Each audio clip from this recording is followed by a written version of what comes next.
ക്രൂരത കാണിക്കുന്ന പിശാച് വല്ലാത്തൊരു പിശാചാണ്.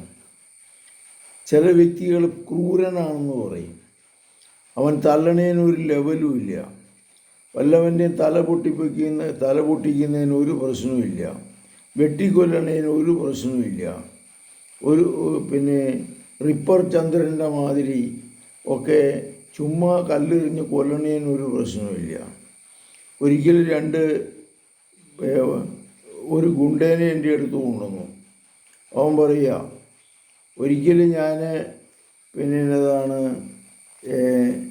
വേറൊരുത്തനെ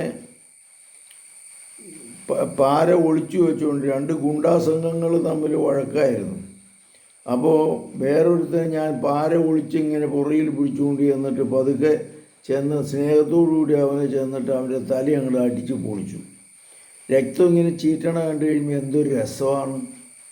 അപ്പം ഇങ്ങനെ കാണിക്കുന്ന ക്രൂരത, അയ്യോ മോനെ എന്ന് പറഞ്ഞ് ഞാൻ കയ്യേലൊന്ന് പിടിച്ചു കഴിഞ്ഞിട്ട് അപ്പോഴേക്കും അവൻ പൊട്ടിക്കരയാന്ന് പറയും, ദൈവം എന്നോട് ക്ഷമിക്കു വെച്ചോ. അപ്പം ഇങ്ങനെയുള്ളവർ തീരെ മനക്കരുത്തില്ലാത്തവരും ബലഹീനരുമാണ്. പക്ഷേ ആ ക്രൂരത അങ്ങോട്ട് കയറി കഴിഞ്ഞാൽ വല്ലാത്ത തരമായിരിക്കും. എത്രയോ സ്ത്രീകളാണ് ഇതുപോലെ മദ്യപാനികളുടെ തല്ലുകൊള്ളുന്നവർ. ഇതുപോലെ തന്നെ കൊച്ചിനെ പിടിച്ച് അടിക്കണേന് ഒരു ലെവലുമില്ല, ക്രൂരമായ പെരുമാറ്റമാണ്. അപ്പം ഇങ്ങനെയുള്ള തലങ്ങളുള്ളത് കർത്താവിന് സമർപ്പിക്കുക. ഈ ക്രൂരതയുടെ ബന്ധനത്തിൽ നിന്ന് മോചനം കിട്ടാൻ അവൻ്റെ മാനസിക അസ്വസ്ഥതകൾ മാറ്റിക്കിട്ടണം.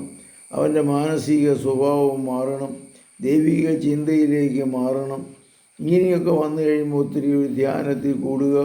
യോഗ നല്ലതാണ്. മനസ്സിനെ ശാന്തമാക്കുന്ന മരുന്നുകൾ ചിലപ്പോൾ കഴിക്കണം. കർത്താവ് മക്കളെ അനുഗ്രഹിക്കണമേ. ക്രൂര സ്വഭാവമുള്ളവരെ അവരുടെ ഈ ബന്ധനത്തിൽ നിന്ന് മോചനം നൽകണമേ. സുഖപ്പെടുത്തണമേ, ശക്തിപ്പെടുത്തണമേ, ആശ്വസിപ്പിക്കണമേ.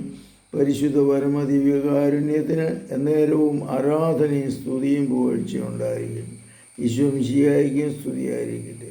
ഇങ്ങനെ ക്രൂരത സ്വഭാവമുള്ള വ്യക്തികളെ ഒരു ജീവിത പരിശീലനത്തിലൂടെ മാറ്റിയെടുക്കാൻ സാധിക്കും. ഫോൺ നമ്പറിൽ വിളിക്കാം 9447465414.